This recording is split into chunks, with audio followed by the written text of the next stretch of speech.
Esta mañana le aprecio que me tome la comunicación a Margarita Zavala, fundadora de la agrupación política México Libre, a quien apenas el viernes pasado el Instituto Nacional Electoral le negó la posibilidad de volverse partido político. Converso con ella unos minutos esta mañana. Margarita, qué gusto saludarla, ¿cómo está? Bien, muy bien, muchísimas gracias. Ya listos para impugnar en el tribunal. La verdad es que el INE, sin fundamento alguno, nos negó el registro en una de las sesiones más oprobiosas que he visto.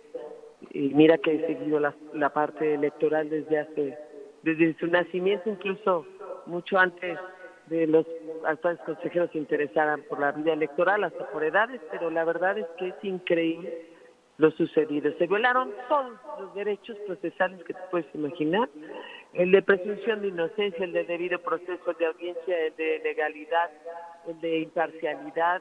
Es increíble lo que sucedió ahí, hasta medio les dio pena ya al final, lo notas además, y bueno, también la ley prevé que los seres humanos, las personas a veces nos equivocamos, a veces nos equivocamos incluso intencionalmente, y por eso el tribunal es otra instancia en la que obviamente espero pues que se esté a la altura de la propia vocación.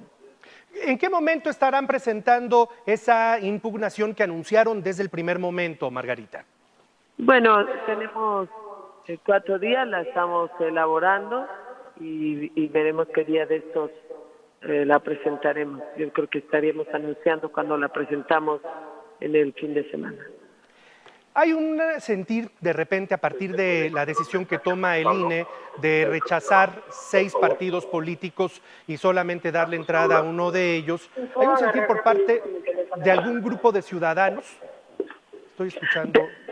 Perdón, es que se interpuso otra.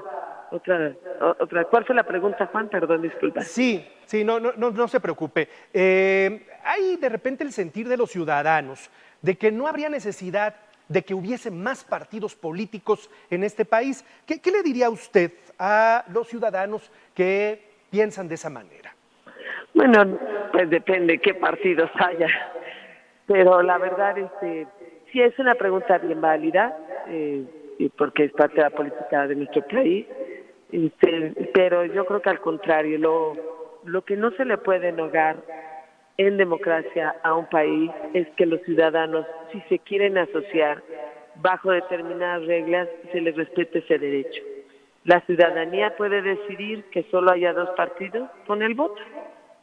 Para eso es. Entonces, yo al contrario de lo que he visto en el país, es bien importante que los ciudadanos encuentren nuevos carriles y nuevas formas.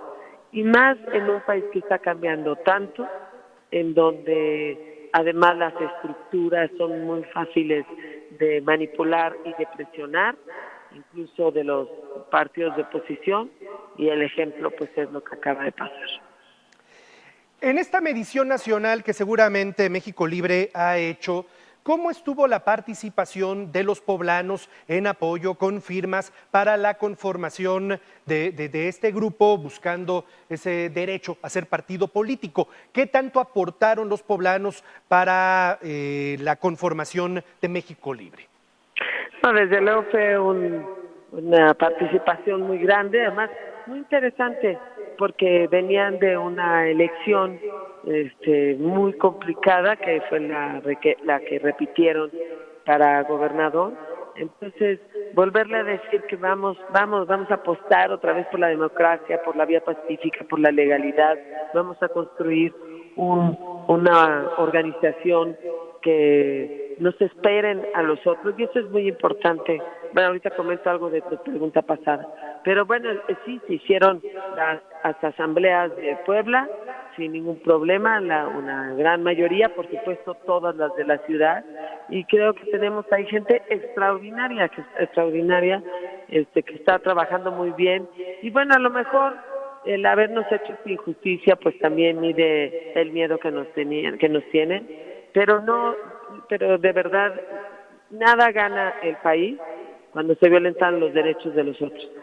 Y sí le voy a decir a aquellas personas que que medio aplaudieron o festejaron esta decisión de que México Libre se le negara el registro. No, nada bueno puede traer cuando se aplaude la injusticia y cuando pasa eso, cada vez que arrollan los derechos de más de 250,000 de mexicanas y de mexicanos, podríamos pensar que los que siguen pues son ellos y que para otros incluso se les negará un camino más o incluso una alternativa que quizás era la alternativa A o B o lo que sea, ¿no? Entonces, siempre que hay una ciudadanía que carece de opciones, pues no abona la democracia, y en momentos de riesgo de la democracia, que es lo que estamos viviendo, porque al día siguiente hubo un video que fue de parte del presidente de México, que fuera de toda proporción guardada respecto de la dignidad de su cargo, se burló, se mofó y eso enfrente de todos los mexicanos, y lo que debió haber generado es más solidaridad. Mucha gente se solidarizó independientemente que no estaba que no coincide con México Libre, pero se solidarizó. Y ahí mismo dijo que había presionado al INE y amenazó al tribunal. Entonces, ese es un daño mucho más allá hacia una persona. O sea, no es contra mí, no es contra Felipe Calderón, no. Es contra México, y ojalá sí lo vieran incluso los partidos de oposición. Mi última pregunta, Margarita, y es un comentario que le pido para los panistas poblanos. Es decir, usted sabe, ustedes vienen de una lucha panista de muchísimos años. Puebla tiene raíces panistas importantes y hay panistas en Puebla que todavía no pueden entender este proceso de separación del expresidente de la República, Felipe Calderón, de usted, del Partido Acción Nacional, y probablemente sean de esos que en su momento aplaudieron el hecho de que México Libre no caminara. ¿Qué les diría a esos grupos panistas aquí en Puebla? Bueno, pues yo creo que esta es una pregunta que se la deben hacer hacia adentro, pero que créanme, incluso contra la doctrina misma sería aplaudir la injusticia al otro. Y que tengan mucho cuidado, lo siguiente pueden ser ellos. Le aprecio a Margarita Zavala, este día fundadora de la agrupación política México Libre, la conversación. Le mando un abrazo, gracias. Hasta luego, gracias.